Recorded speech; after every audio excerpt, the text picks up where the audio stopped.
Hello and welcome everyone to another episode of Ezoic Explains. I'm Tyler Bishop, and today I'm remote along with a special guest, Doug Cunnington. Doug, welcome to Ezoic Explains. Thanks for having me on, Tyler. I'm pumped to be here. So I want to jump right into basically how did you get started growing and starting a YouTube channel? So I had a management consulting gig doing IT project management. So that gave me a lot of flexibility to check out some side hustles. So I got into affiliate marketing, and like a lot of affiliate marketers, you end up blogging. And I really enjoyed tutorials and creating tutorials on video. And those were getting a little bit of traction. And I ended up running the numbers and checking the stats, and I realized that traffic from YouTube converted to my email list at a 5x rate as any other traffic. So I knew, well, that's building trust. People want to check out more of my content after watching some videos. So at that point, I realized I really needed to jump in. What early strategies did you find that still work for you today? Well, one is sort of a mindset thing. And so the mindset portion is to pick a lane, make a plan, and finish what you say you're going to finish. A lot of people just don't follow through. Do what you say you're going to do. And then the other portion is I've always been very, very specific and like niche focused. It's easier to get traction with a blog or a podcast or on YouTube or any other platform if you start broad and then you really narrow it down so that you can serve a very specific sort of person that has a specific problem that you could help them solve. You can be general later, but if you really narrow it down, I found that helped both with the blog at the beginning, with my affiliate sites, and with YouTube as well. One of the things that I find really interesting, specifically as it relates to planning, is we were going to have you speak at one of our events. We are going to have you speak at Pub Intelligence, and I know one of the subjects that we had discussed you presenting was on keyword research, which I know is something that you've spent a lot of time on and often talk about on your channel. I was interested if you could maybe give us a little bit of maybe kind of the biggest differences that you see on doing keyword research on YouTube versus Google search. When I went over to YouTube, I sort of ignored the keyword research portion from a pure standpoint, and just I knew what content was working over on the blog, and I just repurposed a lot of it and reformatted it for video. We make weird decisions if we only think about SEO.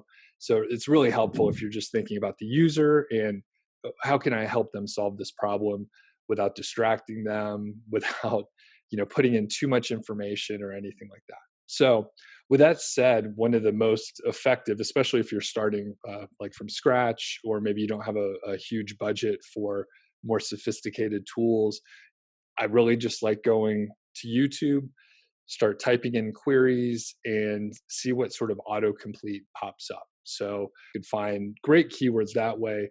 Additionally, you can see what's ranking well, and you would want to copy anybody, but you can get some good ideas overall from the results that are showing up, whether it's the thumbnails, the length of the video, the title of the video, maybe some of the description as well. But you could kind of use the same techniques as you would for classic Google keyword research. Step one is really to make sure that the content is valuable, and I think that you touched on that perfectly, which is providing information that people want and need. So with that in mind, if you had to start a YouTube channel tomorrow from scratch, what would be the first thing that you did? I would definitely focus on something that you're interested or passionate about. Producing video and doing a good job at it is really hard to do. Pre-production and post-production is really difficult. So it's important that you have some interest. Otherwise, you may give up during those difficult times. And the other thing is I would actually come at it by doing keyword research so that you can start getting some natural organic traffic from either Google, which would be great to get traffic from, but a lot of people do search right on YouTube. And if you can get that natural traffic and get some traction, a lot of times, at least at this point in time, it's kind of like a good, solid, well-written piece of content on a blog where it'll continue to bring in traffic over time versus, let's say you do a Facebook post, it's going to be gone in like 24 hours if anyone even sees it, but it's not going to bring in traffic over time. Where on YouTube, you may have something land and just continue to bring in consistent traffic and views over the course of years even. One of the things I think people have, come accustomed to hearing YouTubers say in a lot of cases is like, comment, and subscribe. So how important are likes, comments, and subscribes these days? And are those the metrics that you look at? Do what I say, not what I do. I expanded my platform by going to YouTube versus just starting on YouTube. My most important metric is whether or not they sign up for my email list. That is the bottom line for me. And if I can get them engaged, that's where I want them to be. I could sell and market to them without other distractions and noise. I am mostly interested in view time.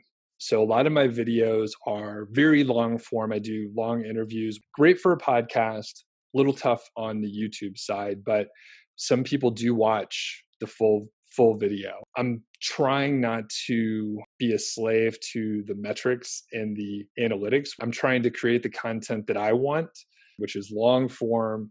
And a lot of people are not doing that because it's hard to do and it's hard to get people to watch. I don't run many ads. So the watch time, I feel, is good engagement. Your actual question on the like, comment, and subscribe, I do terrible at that. And I've seen some channels that have grown tremendously that maybe didn't have as much helpful how-to content, but they were more entertaining, which, I mean, it's a video platform.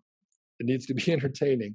And they got many comments on every video and they got way more views and people subscribed more because they had, a self-fulfilling, like suggested video pop up and another one and another one. So I think it's really important, but it depends on your goal.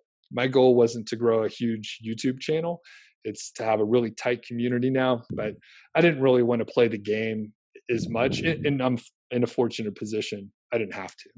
In some cases, it's not a perfect science, and in some cases, when you know the rules, you can break the rules. It's a nice feeling to have. So, with that being said, our audience is probably listening to this and saying, "Hey, I'd like to hear more from this guy and be able to get more information from him." Where can they find you, and what platforms are you on? And so, if you're watching this, you obviously like YouTube. So, check out my YouTube channel. I encourage you to check out the success story interviews. Those are some of the most popular by far, very inspiring, from beginners to very advanced folks.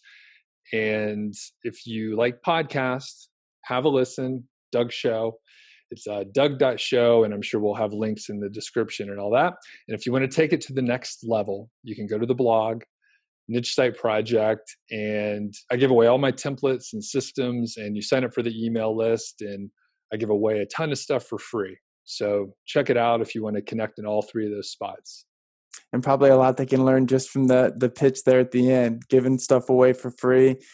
Doug, we want to thank you for joining us on Ezoic Explains today, albeit it's a little bit different of a one. I think that our audience will really enjoy this one, and we want to thank you for joining us once again. My pleasure. Thanks a lot for having me.